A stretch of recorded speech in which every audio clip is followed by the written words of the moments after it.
This is Ray. Ray appreciates the little things: his dog Boof, his mate Gaz, quality time with his daughter, and on some occasions, a bit of the old ultraviolence.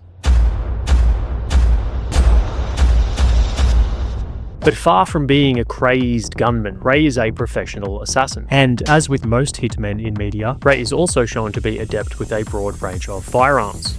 So what exactly makes the gunplay in Mr. Inbetween so good? The short answer is it comes down to balanced attention to detail. But to explore this idea in depth, we need to zoom out and first understand the world of Mr. Inbetween.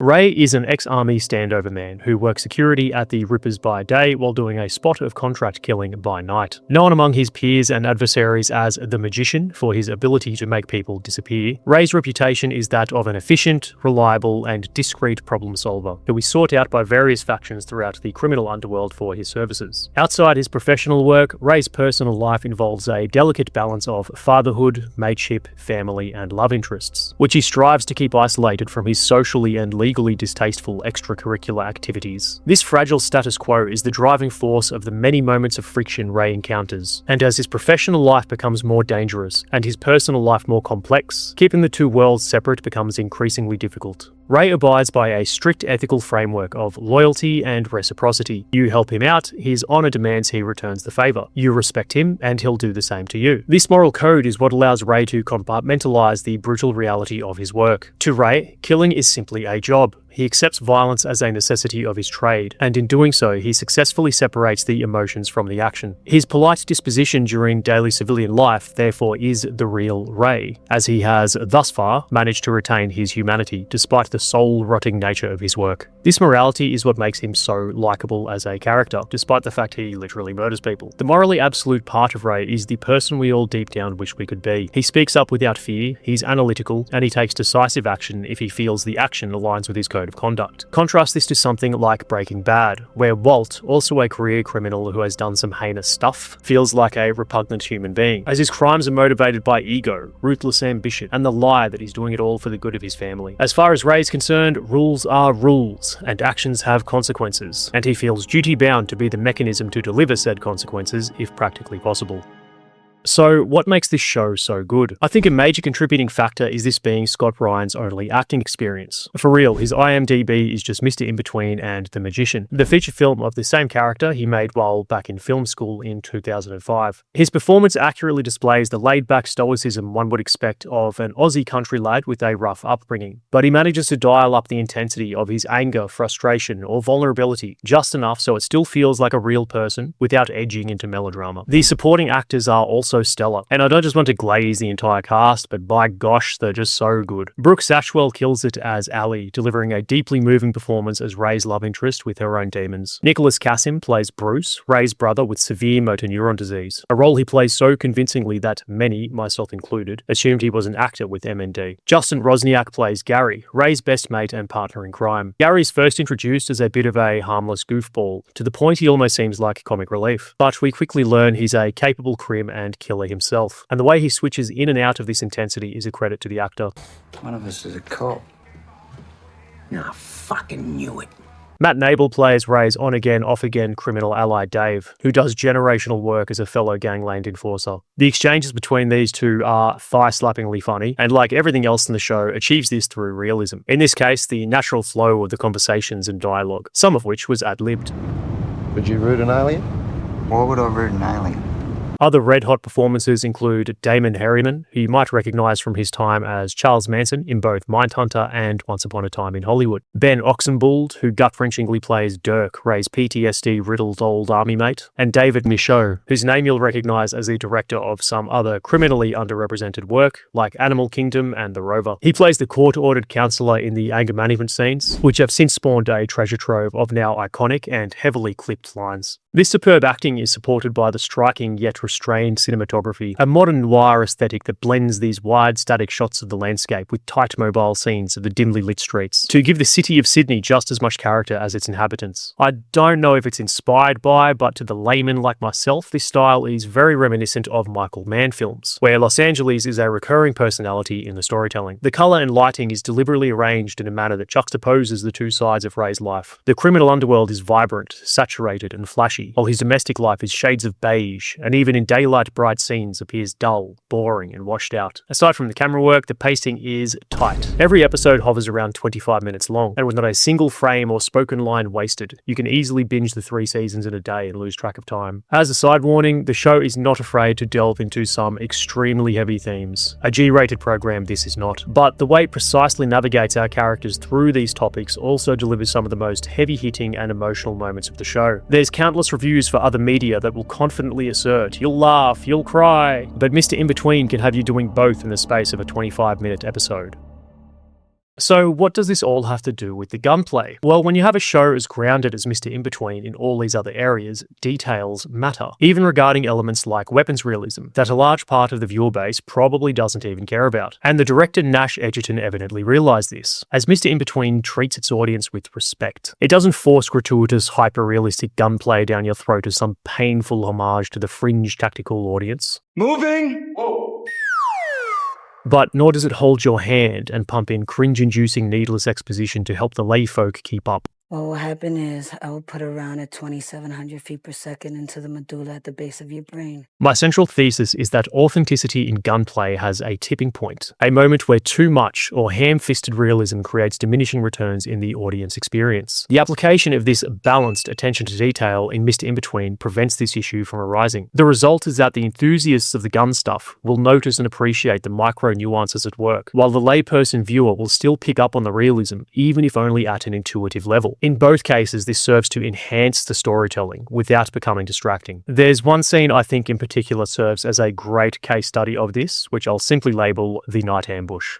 This sequence begins with Ray awakening in the dead of the night. This initially seems to be for a late-night lung lolly, but there's a barely audible barking of distant dogs, which to someone hypervigilant like Ray, who sleeps with one ear open, likely prompted his awakening, even if he doesn't realise it yet. Rolling his cigarette in the kitchen window, he spies a suspicious vehicle on the street, which he confirms by spotting 2 goons in the van through night vision. The shot hard cuts to the garage, showing Ray entering his car already clad in a bulky set of body armour. Exiting his driveway, Ray calmly cruises through dimly lit residential suburbs before entering the fluorescent hell of an industrial area. After a brief surveillance detection route involving alternating left and right turns, Ray briefly loses the suspect van, but soon spots a second vehicle, a dark hatchback lurking behind at distance. At this point, he still seems to be developing the situation, weighing his tactical options. He's pensive, glancing around into adjacent streets and constantly flicking his eyes between mirrors, potentially searching for concealed escape routes where he can achieve a clean withdrawal or suitable locations for an ambush. His decision is made easier when the van screeches back onto his tail at close range. To Ray, one vehicle watching his house might just be surveillance, perhaps not warranting immediate retaliation. But 2 vehicles following him in the dead of the night is a threat, and the threshold for Ray's decision to escalate the situation has now been reached. Cast your mind back to Ray's moral code. His pursuers have now backed him into a corner in which there is no option but to fight his way out. Someone has to go, and as far as Ray's concerned, it's either him or them. This logic is what allows him to decide on a course of action and commit to the impending violence with confidence and speed.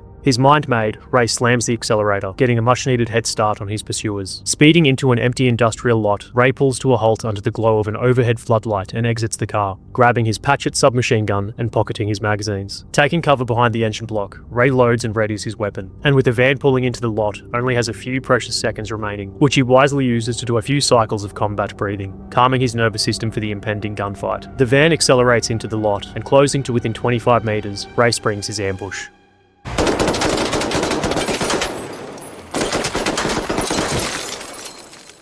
After his opening spray down causes the van to veer off course, Ray drops behind the car and reloads from his spare pocket magazine. Just as he exits cover to close with the van, the heavily wounded driver's side thug stumbles into view, and Ray handily dispatches him with a short 5-round burst. Ray approaches the van and checks on the now dead passenger, and through the window notices the black hatchback entering the lot. Propped up against the van, Ray sucks in a few more deep breaths and listens for the car's approach. And as it comes in line with his position, he gives the second vehicle another healthy burst from the Patchett, killing the driver and sending the vehicle rolling to a lazy halt. After confirming the occupants of the second vehicle are done, Ray hastily gets back into his car and drives home. There's quite a bit to digest there, so let's explore the details. Firstly, I think it's worth mentioning the sound design, and I once again can't help but draw parallels to Michael Mann and particularly Heat, which famously used the real street-level audio from the bank heist scene versus post-production gunfire. The patchet barking in the darkness leaves a similar lingering echo.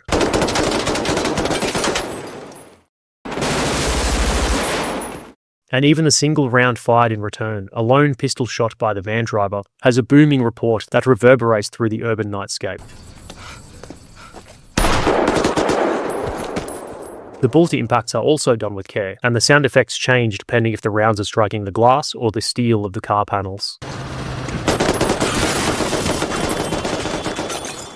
This scene also avoids the common Hollywood trope of bulletproof cars. A lesser show would have gone for a protracted, more melodramatic gunfight. The baddies would get brassed up by Ray, pull up in a panic, then dismount and exchange gunfire over the bonnet, popping up and down like jackrabbits, while the cars sponge bullet damage indefinitely until the hero protagonist nails them clean over the top. Mr. Inbetween does no such folly. In this world, all three attackers get smashed by 9mm rounds, before even having a chance to exit their vehicles. Two of whom are dead before they ever knew what hit them, with only one surviving, albeit heavily wounded, long enough to exit the vehicle. There's also some solid attention to detail in the continuity here with the little things. Ray's first burst on the van is between 15 to 20 rounds, but it's hard to get an exact figure even with the audio, as the spikes are messy from the glass shattering sound effects. The second burst on the broadside is a cleaner 10 rounds, which matches the visual bullet holes seen on screen. The hatchback is too dark to get a visual bullet count on, but this car cops the biggest spray, somewhere in the region of 25 rounds based on the audio spikes. These burst sizes and round counts make sense given Ray's available ammunition, with the Patchet magazine holding 34 rounds of 9mm ammo for a total of 68 rounds across both magazines. This is assuming Ray filled them to max capacity, but it's also plausible he might have downloaded the mags to 30 rounds on account of the weapon's age and the fading spring tension. Even if that were the case, Ray fired approximately 30 rounds before his reload and 25 rounds post-reload, well within his realistic ammunition capacity, and avoiding the cinema sin of bottomless magazines and unlimited ammunition. Now, if we're having a conversation about realism in gunplay, I'd be reckless to not address the elephant in the room. If Ray is such an esteemed gunman, why is he spraying on full auto using hip fire? His submachine gun has a folding stock and semi-auto. How is this realistic gunplay? You see, world's best practice in current marksmanship culture is to, well, aim at what you want to hit using your sights, be they iron sights or modern optics, with hip fire largely considered taboo or seen as a waste of ammo. But there was a time where hip fire, also called instinctive fire, point shooting, or indexing, was not only culturally more acceptable, but standard doctrine in militaries across the globe. And this era of military shooting techniques would roughly match the tenure of Ray's military service. Let's explore the timeline. During Season 1, or 2018, we learn Ray is 40 years old. Later in Season 3, Ray and Gary attend their high school reunion, explicitly stated as the class of 96. If we retcon the magician's ending and make it canon, Ray states he spent a bit of time after school as a kitchen hand, and bumming around in his words. So let's assume this was a gap year post-graduation in 1997, before he enlisted in the army in 1998. Ray states he served 8 years in the army before being discharged due to a personality clash, making him relatively new to the Hitman game at the time of his appearance in The Magician. This bracket of service certainly saw him deployed on operations, with East Timor rotations pulling large troop numbers across Operation Warden, Tanager, and Citadel between 1999 to 2004. Another gig going around the Pacific at the time was Operation Anode, the security mission to the Solomon Islands, which started in 2003. While these operations were a big part of Australia's military history, they were predominantly peacekeeping missions. And in Season 2, Ray implies that he had killed numerous people during his army days. This would suggest he was involved in a more kinetic deployment such as to Iraq or Afghanistan, with Operation Slipper kicking off in 2001 as Australia's contribution to the GWAT, and Operation Falconer being Australia's part during the 2003 invasion of Iraq. Personally, I get infantry vibes from Ray as opposed to special operations, but this doesn't really match the timeline of his service, as the Afghanistan rotations that saw regular army infantry battalions more consistently getting amongst it was from around 2007 onwards. This would therefore suggest Ray passed selection for special operations at some point and was either SASR or 4RAR at the time of his service, meaning he could have seen combat, ergo shot a bunch of people, in either his 2001 Afghanistan deployment or during the 2003 invasion of Iraq. With that said, I'd lean more towards Afghanistan Afghanistan based on his dialogue with Dirk in Season 2, who, lamenting his service, states, "You remember when I killed that kid in Yugur Prov?" This is a bit of a strange one, as the Uyghurs are a Muslim ethnic group native to Central Asia, and I don't think the show is suggesting Ray and Dirk were running black ops into northwestern China. I've seen some suggest this is a flub, and that Dirk should have said Uruzgan province, the region in Afghanistan where the majority of Australia's combat operations took place. But I give the show more credit than that, and I think it's simply a case of them intentionally choosing a non-specific setting while heavily implying it's Afghanistan to keep the focus on the characters without getting bogged down in geopolitical logistics. No matter where he deployed, the so what is Ray was in the army during a period when he would have been taught and trained this technique as part of the ADF's doctrine for patrolling and reaction to contact, which sees one firing an instinctive burst from the hip toward the enemy before scrambling to a position of cover and resuming deliberate aimed fire. Aside from his military background, another consideration is the matter of time. Ray had a mere 15 seconds between pulling to a halt and the van turning into the lot. In this time, he exits the car, pockets the spare magazine, grabs the SMG, moves to the engine block, actions the gun, and takes a deep breath. It's entirely plausible he made the split-second decision that unfolding the stock was not worth the effort, and that the Patchett's relatively slow rate of fire of 550 rounds per minute, combined with the close-range nature of the ambush, made instinctive fire suitable for what he had in mind. There's also this brief shot prior to entering the lot, where we see him donning a glove on his left hand, presumably to keep a hold of the Patchett's heat shield during his full auto fire. Speaking of the Patchett, this scene is the payoff from an earlier setup in the episode, where we see Gary surprise Ray with a submachine gun as a gift, for previously helping him with some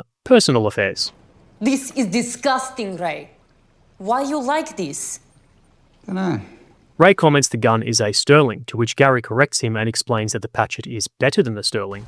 Better than a Sterling. Better than the Sten. Pretty much won us World War II. It'll blow your fucking head off. Which I think is just cheeky hyperbole from Gary, as it's not quite accurate to assert the Patchett is a better weapon, considering it's functionally the same thing and simply the first generation of the Sterling family. But again, character context, if you had just gifted someone a "sorry I messed up" gift, and they excitedly misidentified the present for something newer than what it was, you'd probably tell a porcupine to save face as well. Patchett?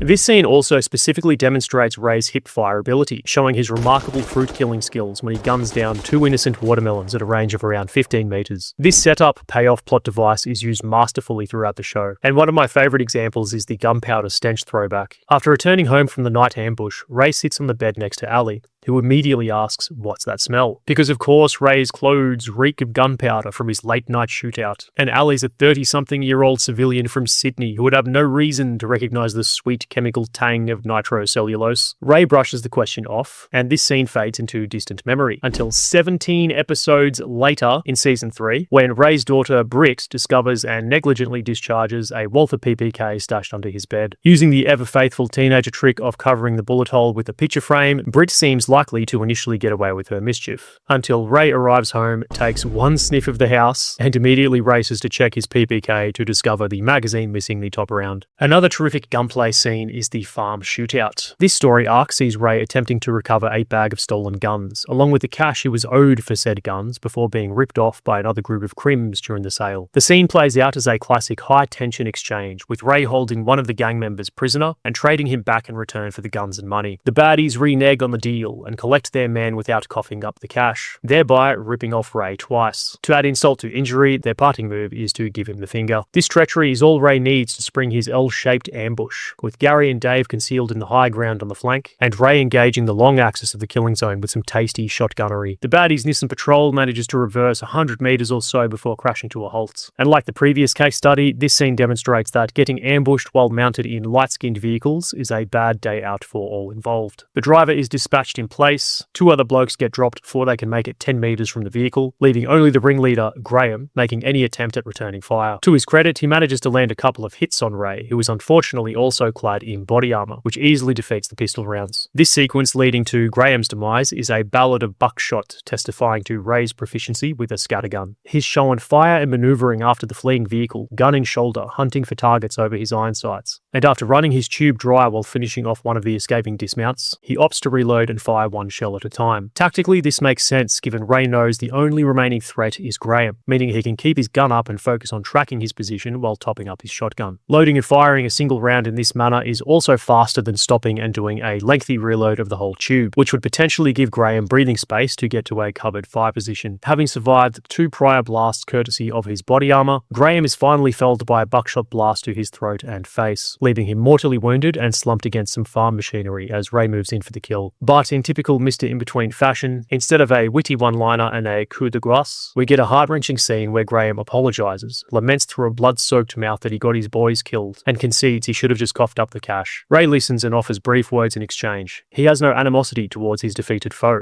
It's simply business. And what makes this scene hit even harder is how the show subverts your expectations. The setup for this scene grabs you by the hand and leads you down the familiar path of a revenge-driven Hollywood shootout, only to then peel back your eyelids and show you warts and all the very real consequences of such violence. Gore, grief, death, and regret, some of which has a profound impact on Ray, whose normally ironclad emotional shield temporarily cracks as he walks away from Graham's body, shotgun held loosely at his side.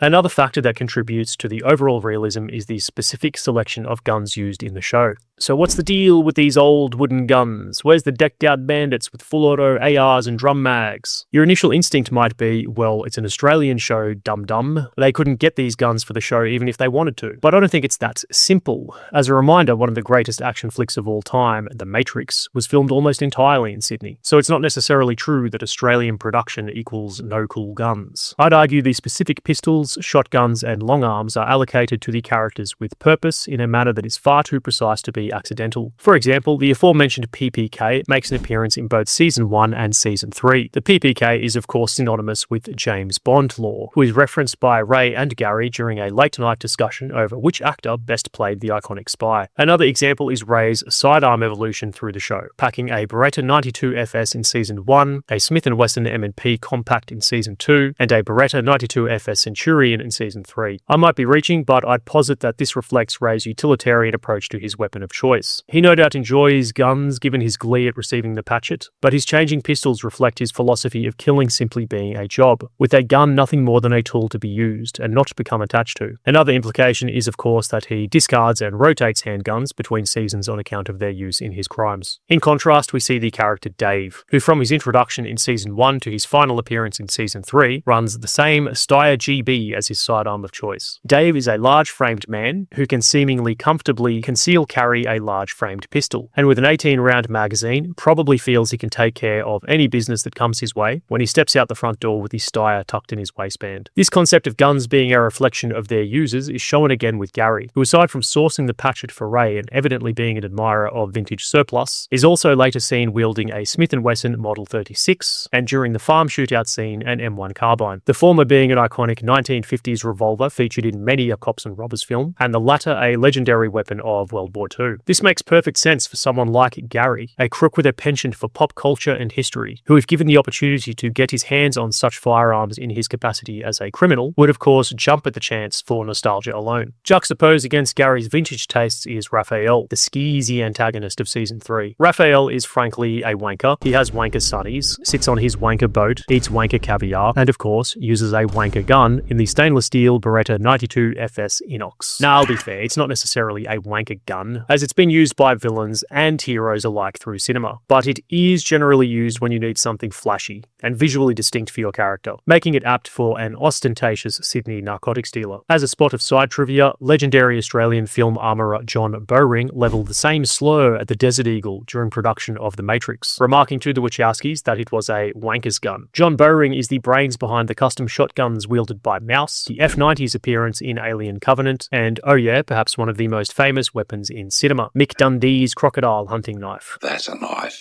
Most importantly, John Bowring was also the armourer on Mr. In-Between, which may also explain the abundance of Berettas, as it seems John might have a soft spot for Italian steel, noting their prevalence in both The Matrix and Mr. In-Between. Aside from the guns being an extension of their character, all the weapons used make sense in terms of what Australian criminals could reasonably get their hands on. It's no secret Australia has strict gun control, but there was a time there existed relatively relaxed laws and a rich firearms culture, rooted in frontier history, civilian target shooting, and hunting. In many cases, the average 1980s rifle range firing line was bristling with an array of now iconic weaponry, with G3s, ARs, and M14s being popular choices in the military service rifle competition discipline. This was until 1996, after which the federal government introduced a set of sweeping gun law reforms, and semi-automatic centerfire rifles and pump-action shotguns were virtually outlawed overnight. What followed was a national gun buyback and amnesty, which saw over 500,000 guns surrendered to the government and destroyed. These classes of weapons are these days only available under tight regulations, and not for recreational reasons, making them not legally attainable by the average Joe. These laws, combined with Australia's geographic isolation and tight border controls, therefore makes the importation or smuggling of new semi-automatic or fully automatic weapons rather challenging to criminal types. As a result, much of these now illegal rifles and shotguns in criminal circulation are remaining stock from the pre-1996 landscape, and the show's selection of long arms accurately reflects this. In the farm ambush scene, Dave is seen wielding an L1A1. The final shootout has one of Raphael's henchmen running a Ruger Mini 14, and the venerable Remington 870 shotgun makes numerous appearances used by different characters. All of these examples were highly popular pre-1996, with the L1A1 being popular for competition shooting, and the SLR being the Australian service rifle up until the mid to late 80s, and the Mini 14 favoured as a jack-of-all-trades 223 rifle for farmers, hunters, or recreational shooters. Even the M1 carbine, as used by Gary, made an appearance at civilian shooting competitions. There's another fun scene which speaks to this, which shows Ray all gillied up and getting a bit of stalking done in the New South Wales bush, in an attempt to close with and snipe one of his targets. In most hitman-type shows and movies, the temptation is to show the assassin with a gee-whiz precision rifle dripping in lasers and other gratuitous ancillaries. But Mr. Inbetween once more exercises restraint, and equips Ray with a humble Remington 700 bolt-action rifle, topped with a simple magnified optic, Harris bipod, and rattle can paint job. Such a rifle quite plausibly could have been an off-the-books leftover from pre-1996, or be a post-96 legal purchase since stolen and now circulated through black market resale. Mr. Inbetween is at surface level a story about a man who kills for financial gain, but at its core is an exploration of humanity. The show tacitly asks you to audit Ray's moral code. Is he a good person capable of bad things, or a bad person capable of good things? That there is no objective answer to this ethical dilemma makes for all the more compelling viewing, particularly as the show navigates the characters through the heavy subjects of family, mateship, grief, and death. The realistic depiction of violence amplifies the depth of these themes. Shootouts feel weighty, lethal, and consequential, but simultaneously exercise restraint, avoiding the trap of making realism the focus in spite of the narrative. Mr. Inbetween is a truly unique masterclass of Australian storytelling, and a testament to the power of balanced attention to detail in cinematic gunplay. And if you haven't seen it, you really should. Final Kick Monster score of 9 out of 10 Patchet submachine guns. Tactically speaking, of course.